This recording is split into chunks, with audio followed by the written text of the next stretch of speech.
ఆయన మూలన ఇంట్లో మూలన గొడ్లుంటే గొడ్డలు తీసుకుని నా దగ్గరికి వస్తున్నారు. నాకున్న అలవాటు ఏంటంటే నేను ఎప్పుడు పడుకున్నా సరే ఇలా మొక్కమే చేయబెట్టి పడుకున్నా, అదొక అలవాటు నాకు.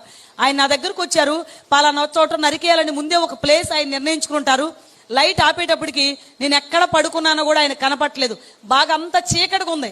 మొత్తానికి ఆయన అనుకున్న ప్లేస్ ఆయన కనపట్లేదు కనుక ఎక్కడో చోట నరికేయాలి అనుకున్నారేమో. ఆయనకి ఎంత బలం ఉంది, అంత బలంతో ఒకే ఒక్క దెబ్బ వేశారని. అది ఎక్కడ పడిందో ఆయనకి తెలీదు, ఆయన అనుకున్న ప్లేస్ లో మాత్రం ఆ దెబ్బ పడలేదు. అది పడ్డమే నా ఎడమ చేతి మీద పడిపోయి పడ్డమే ఒక ముక్క దిగిపోయి కింద పడిపోయింది. ఒక కనబడుతుంది కదా, ఎప్పుడైతే ఇలా నరికేశారో నా చేతిలో గొడ్డలతో నరికారని నాకు తెలియదు, ఒక ముక్క కట్టేయిందని నాకు తెలియదు. అర్ధరాత్రి 1:30కి నా చేతి నుంచి ఇంత బాధ ఎందుకు వస్తుందో అర్థం కాక పరిగెత్తుకుంటూ వెళ్ళిపోయి ట్యూబ్ లైట్ ఆన్ చేసి వెనక్కి తిరిగి చూసేటప్పటికి మంచం పక్కన ముక్క కనబడుతుంది.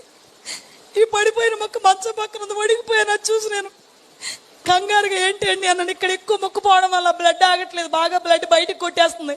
కుళాయి తిప్పి వదిలేస్తే ఎంత ఫోర్స్గా వాటర్ బయటకు కొట్టేస్తాం అంత ఫోర్స్గా బ్లడ్ బయటకు కొట్టేస్తుంది, ఆగట్లేదు.